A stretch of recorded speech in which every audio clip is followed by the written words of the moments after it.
Yo, this is Set with Set Media, man. I'm here to talk to you about our partner, Kalshi. Kalshi is the largest legal prediction market in the United States with over 1 million users. It's available in all 50 states. They are a real money market, people trading on what they think will happen. You can build a position and trade in and out of almost any prediction you think. Kalshi facilitates trade between people kind of like the stock market. There's no limiting your trades just because you're winning. Kalshi will pay you interest on your position. So if you make a long-term trade, you can earn a return even before the market is resolved. If you want to try out Kalshi, go ahead and give them a try, guys, at my link, kalshi.com/setmedia. Get $20 when you trade 20, so it's 20 for 20, guys. Once again, that's kalshi.com/setmedia. Go ahead and use my code setmedia to get $20 when you trade 20. Let's go ahead and take a look here at Kalshi, because like I said, it is a trading market where you can put in your prediction and you can go ahead and earn interest on that. You can make money off the knowledge that you know, and if you put $20 in, you get $20 back. So all right, guys, make sure to go check out my guy Kalshi, because you can get in on good trades like who will Trump nominate as Fed chair, will Ali Khamenei be outed as the supreme leader, and will the US confirm that aliens exist before 2027. So if you want to get in on this action, once again, go ahead and go to my partners at Kalshi. Go ahead and use the link, or you can hit the QR code above and use Set Media to go ahead and get $20 when you trade 20. This is Set from Set Media, and shout out to Kalshi. President. Well, I mean, sure, all you gotta do is just cook the liberals in your district, and you'll be all right. Oh man, I live in Washington, man. I mean, I live in Pierce County. It's a relatively Republican county, but it's gerrymandered so that all of King County is in it. So But yeah. all right, though, let's get into another politician that's actually cozying up to the other side, Mamdani. President Trump with New York's Democratic Socialist Mayor Zohran Mamdani at the White House today. The mayor brought props. On the right, the president is holding a copy of a 1975 New York Daily News front page showing then President Gerald Ford, and the headline, "Ford's a city drop dead." On the left, a mock-up of that same front page, but with the current president's photo and the words, "Trump to city, let's build." It's part of the mayor's pitch for a big federally funded housing effort that he's seeking. Back in November, the pair had another remarkably friendly Oval Office meeting. The president is suggesting the two actually had a lot in common, even though he's often falsely referred to him as a communist. On Tuesday night, the president tossed out that Mamdani better come over and bend that knee, because he's in a $12 billion deficit. He got to figure that out. So now he has to come to the president and be like, hey, yo, to get Can I have some money? Yeah, can you please, man, give me some money, bro? Because look, I know I promised affordability, and I was gonna give all this free stuff, but I just found out that we can't afford it. Bro, we told you. Mamdani's the guy. Hey, can I borrow $5 till next week? Next Right, week. Can I borrow $5 more till next week? Like, I feel bad, but I mean, hey, that's what y'all voted for. That word again when he mentioned Mamdani during his State of the Union speech. And even the new communist mayor of New York City, I think he's a nice guy, actually. I think he's a nice guy. Bad policy, but nice guy. This is the strangest pairing. David, we've all seen the Dear Leader cabinet meetings where people go around the table and basically, praise the president. He usually sits there stone-faced. He even possibly fell asleep during, while Marco Rubio was speaking. Now you see this smile on his face every time he talks about Mamdani. Is there any other politician who has figured out President Trump's love language?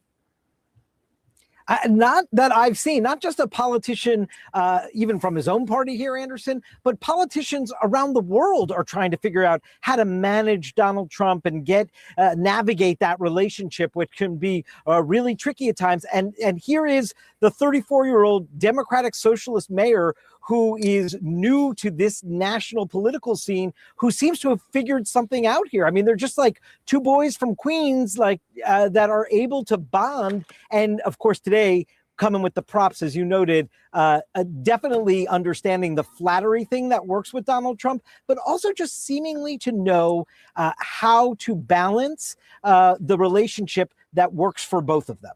It's almost like if you're not an asshole, mean, people listen to you. I mean, yeah, but let's be real though. Mamdani, he knows how to communicate. So I'm glad that he's actually a good communicator because he gets well along with Trump. He pretty much knows how to go in there and, well, I guess as well, sweet talk Trump.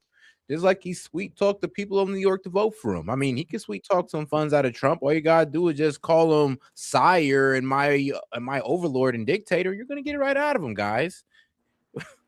Of course, I'm joking, by the way, but let's be honest. Mamdani definitely needed to kiss up to Trump because he needed that money because New York City is in a budget deficit. So good luck to him dealing with that. I say when I saw that, Gerald Ford fake that classic headline, New York Ford decision to drop dead. It is kind of brilliant to bring this other newspaper with a positive thing that would praise the president for building the city that, he's spent most of his life in. It's absolutely brilliant, Anderson. What I love about this, there's a certain happy warrior reality about the way Mamdani does things. I mean, there's this beautiful audacity to go there with these mocked up headlines, no sense that that's going to seem hokey or anything, because it's exactly the language that Trump speaks, to have props and to suggest something grand that Trump will be the author of. It's just a great move. And what's fascinating about these two guys is, of course, their similarities. They both ran as populists. They both kind of don't have anything to lose when they take some of these risks. No one's going to doubt Mamdani's ideological differences with Trump or vice versa. But what I think we're seeing here is Mamdani is just playing this situation like a fiddle. He understands what gets to Trump. Shout out to Toe. She says, funny how everyone said Trump was kissing Scamdani's ass during their last meeting. They all said he had Trump eating out of his hands, and now look. I know, right? I think it's the other way around, guys. Mamdani did all that talking, all the shit talking in the world, just to walk back into the White House and be like, Trump, man, can I please get some money for this housing project? Because I made some promises that I can't fulfill on New York's budget. Why? Because, well, I mean, what budget you have when you're in the negative? I mean, so here's the thing. He was radical and loud so that he could get the radical loud folks to vote for him. Mm-hmm. And now it's just, I'm going to be moderate. I'm going to be moderate. I'm going to be moderate. I'm not going to actually do anything. I just want power. Right. I'll do things here and there, and I'll make a big spectacle out of it. Oh, we're going to hire the community to shovel the snow. Oh, we're going to give people affordable housing, and we're going to have a town hall so people can vent. I mean, oh my gosh. Bro went from being, like I say, like a tiger to a chameleon. It's like we thought he was going to be a head starter, but no, it's almost like all the silver-tongued politicians don't actually do anything. It's almost like they gain power so that they can gain notoriety so that they can gain more power. That's all it is. Agreed. And he's doing it with an audacity that actually is what Trump respects. Brad, how do you see it? I mean, it is. I don't know if the mayor's going to get anything out of this, but do you think he will? How do you see what Trump is doing here? Well, the other thing Mamdani and Trump have in common is they both conquered their political party over the objections of party leaders. And I think Trump probably respects that. But concrete and scaffolding are certainly Donald Trump's love language. And Mamdani has decided to do that instead of talking about seizing the means of production, which he previously has talked about, which is the source of his communist jibe. Yeah, seizing the means of production would probably not be a good conversation starter. Yeah. David, is there a political risk, you think, for Mamdani here? I don't, because of what Mayor de Blasio was saying. I don't think anyone is going to think all of a sudden like Mamdani's going MAGA or something like that, where he'll offend his base. I do think there's a little bit of political management that Trump may need to do with his own party, because, Anderson, Republicans, when Mamdani was running and when he won in New York City in his very substantial victory in November, Republicans from the RNC down were like, this is it. This is the poster child of the Democratic Party. This is what we're running against. And yet it's hard to do that when the person who is in charge of your party is constantly praising him as a good guy, putting his arm around him, bringing him into the Oval Office. That is a little bit of complicated messaging, I think, for Republicans. Mayor de Blasio, I wanted to ask you about what happened at Columbia. A student at Columbia from Azerbaijan was arrested by ICE agents in her dorm. It was alleged the agents gained entry under false pretenses. DHS, I should point out, denies that. The student posted this on social media while in custody, which reads, "DHS illegally arrested me. Please help." This afternoon, Mayor Mamdani posted this, which says that he brought up his concerns about the student with the president, that he, quote, has just informed me that she will be released imminently. And apparently she has now been released. I'm wondering what your reaction to how this all played out. A couple of quick things. First of all, what an extraordinary day for Mamdani that he starts the day talking about his theme, affordability, a plan, what's so crazy? If Mamdani, some of you damn need to follow Mamdani. I mean, if you actually go to the president and talk to him, you can actually work something out for the undocumented people in your community instead of calling this man a fascist, racist, and Hitler, and a racist, which only makes the things worse, and ICE is only doubling down. I mean, why not try, the nice approach and be like, yo, man, I got some groups right here. You think you could work out an exception for them? Like, actually work things out with Trump? Because to be quite honest, it seems like vinegar. He's a pretty reasonable guy. Like, seems to be pretty honey reasonable. And vinegar. That's all I got to say is honey and vinegar. I mean, like 30,000 or more New Yorkers get affordable housing. And then later in the day, he helps free a student who's inappropriately arrested by ICE. Another key Mamdani theme, taking on ICE and standing up for immigrants. Very, very powerful. I think what's interesting here is, did the president play a role? I wouldn't be surprised at all, because I think the president understands he has painted himself in a corner. I'm not sure he understands the moral piece of it, but he certainly understands the political piece of it. What ICE has been doing has lost the faith of the American people. And when you go into a dorm and you have to, these agents apparently said they were looking for a missing person, so they lied to get in. They arrest a student who's clearly not a threat. This is exactly the kind of thing that is driving everyday Americans crazy. It looks reckless. It looks like taking away people's liberties. I think Trump was quick to say, let's get out of this right now. Brad, were you surprised by this? No, I'm not. She's been released?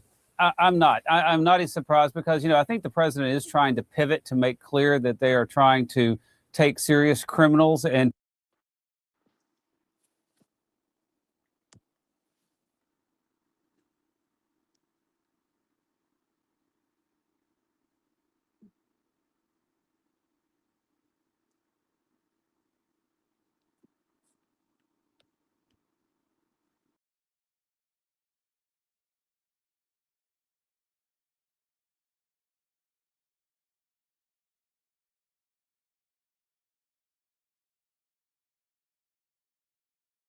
Oh, my bad. Yo, did I accidentally? Whoops, my bad. Shout out to what super chatting saying Mamdani knows he could stroke Trump's ego to get federal funding for affordable housing. I'll put your name on it and you'll be in the headlines. Seems pragmatic considering Adams' budget burned NYC. And yeah, I was agreeing with you. You can't really blame Mamdani for that budget because he walked into that. Adam is kind of the one, actually is the one who created the problem. Mamdani just walked into it, and now he got to raise property tax and all this wild stuff, and he can't afford to allocate any tax dollars towards, affordable housing. Well, maybe he could. There's some useless groups he could cut out, but I don't think he's willing to do that for certain communities. But shout out to my man, Chad. People who are felons because they've crossed the border twice and not be as focused on collaterals. I hope that's what they're doing. I think it would be a smart move, and I think it would help rebuild the advantage Republicans rightly should have on immigration. David, how about you? I think what Brad is saying makes sense. He has definitely talked about a pivot. We've seen some change, and yet he doesn't want to completely lose, and you saw this in the State of the Union address, Anderson, all that immigration rhetoric that does enthuse his base. That is part of his political identity. So keeping it focused on getting rid of the worst, which is actually what he initially campaigned on, and then it sort of got away from him in execution. Getting back to that may actually get him back to having. No, here's the thing. It was always about going after all undocumented immigrants. The problem is we just wanted the priority to be the criminals. And we were going to work our way down, as Trump did. So when Dems come out here and says, well, he would just talk about going after the criminals, that's wrong. No, he was talking about going after all the undocumented immigrants of all shapes, color, and sizes. A better standing on one of his most prominent and identifiable issues. Enter in Zohran Mamdani, who's using this moment to quietly. Worst first means that there's a list and there's an order to things. Like that literally that implies worst first, which means not so worst second, not so worst third. Your Osceola that came across the border fourth. Well, damn.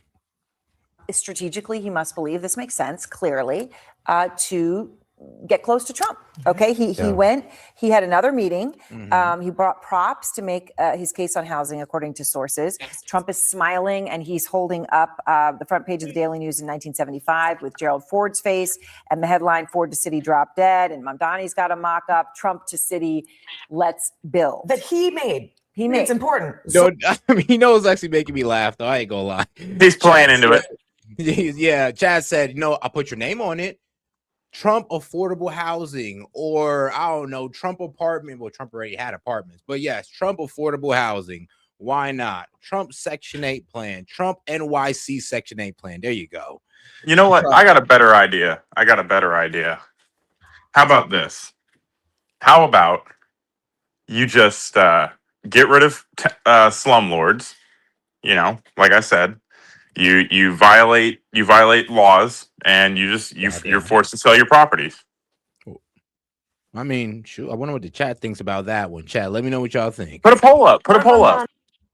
If you, poll it. Like actually poll it. If you are a slumlord, or if you're a landlord, let's not call them slumlords because they're not slumlords until they're slumlords. But if you're a landlord and you break basic laws to do with housing and safety and just being a landlord, should you be forced, like let's say it's 3 or 4 times in a single year with a single tenant, should you be forced to sell that property? Not to the government, not to the state, not to the government, but you should be able to sell. You should be forced to sell it on the open market. Okay, gotcha. He made that to bring it to Trump. I mean, you mean he actually glued it? No, I mean, Trump didn't make this. Okay. I'm like, wait, is this okay? For Trump, right? I think that it's just important to let people know that. Right. Carry on. Mamdani, right. So Jamal, he wanted to. He. This is the language that Trump speaks. I mean, he should have done the New York Post, not the Daily News, but okay. But he's speaking the language. Yeah, you scratched the puppy's belly when you show up. And he figured out how to pick the lock in the Donald Trump White House, which is you're nice to Trump. You ask for what you want. Trump likes star power. Pause. I mean, yeah, take notes, Dems. That's all you got to do. Go ahead. Again, this is not a law. You can absolutely force somebody to sell their property. It's not a question of what legal framework you want to pigeonhole yourself into. We're thinking pragmatically. If you are a landlord and you refuse to cover basic tenancy laws, i.e., you abuse the system and you abuse people, should there be a process to take the property that you did that in away from people and give it to people that would uphold those laws? Yep. Like property ownership is not, you're not just entitled to keep it. Like if you don't pay your taxes, you lose your property. You can absolutely force the sale of housing under certain conditions. Yeah, that's true. But all right, though, let's go ahead and get into this one. It goes on between them. He's figured out how to do it. And I think it being New York being Trump's home city, there's something about that maybe softens Trump up to Mamdani's approach. Does Mamdani pay any price for that from his social democrat, as he calls it, base? The price he might pay is just from New Yorkers who are looking out their windows at 8 feet of snow that has still not been cleared from the sidewalk. I'm not saying these are unimportant things. He wants things to be built in New York City. He wanted that Columbia student freed. These are important things. But I think if there's any price, watching Zohran Mamdani march down to Washington with props to very easily pick Donald Trump's lock, right? It's not a hard combination to figure out. Yeah. He does it. I just think there might be a little anxiety in New York about like, well, can we just fix what's going on in my front yard, my backyard, my street, my sidewalk? You know, this might be a ramp up. I mean, that Gateway project, people want that tunnel be fixed. You know, people really want real big projects done the federal government's going to pay for. Well, Mamdani's got to find a lot of money. This might be the ramp up to get the federal government to get back in the game on some of the items that, you know, the city But that needs. first time he met with Trump in the White House, he knew the conversation opener that Zohran Mamdani wanted to have was building. Talk about building.